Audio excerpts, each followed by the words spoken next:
Anong kapahayagan meron sa Biblia na gustong ituro sa atin? Ayon sa Pahayag chapter 1 verse 9 to 19 ating pakinggan. Ang Pahayag chapter 1 verse 9 to 19 ay nagbibigay ng ilang mahahalagang kapahayagan na nais ituro ng Biblia sa atin. Una, kahalagahan ng pagtitiis at pagkakaisa, pahayag.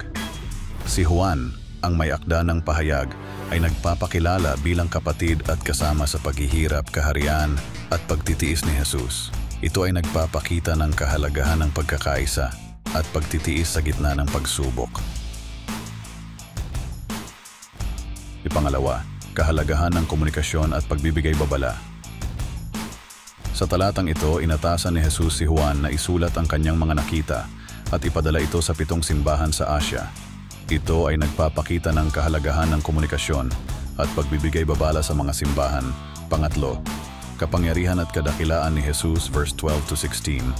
Dito, inilarawan ni Juan ang kanyang nakita na isang pangitain ng isang tao na kahawig ni Jesus na nasa gitna ng 7 lampstand na ginto. Ang mga detalye ng pangitain ay nagpapakita ng kapangyarihan at kadakilaan ni Jesus.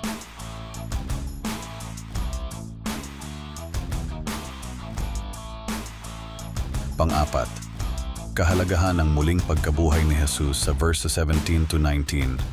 Sa mga talatang ito, sinabi ni Jesus kay Juan na huwag matakot at nagpakilala bilang ang una at ang huli na nagpapahiwatig ng kanyang walang hanggang kalikasan. Sinabi rin niya na siya ang buhay na muli. Namatay ako, ngunit tingnan buhay ako magpakailanman. Ito ay nagpapakita ng kahalagahan ng muling pagkabuhay ni Jesus at kanyang tagumpay sa kamatayan. Sa huli, ang mga kapahayagang ito ay nagpapakita ng ilang mahahalagang aral na nais ituro ng Biblia sa atin. Maaaring iba-iba ang interpretasyon ng bawat isa, depende sa kanilang pananaw at pananampalataya. Thanks God. Now nagustuhan nyo ang revelation o pahayag. I follow nyo po si Brother Chris sa kanyang YouTube Brother Chris channel. Follow, like, comment, and share. Thanks for watching and listening. God bless you.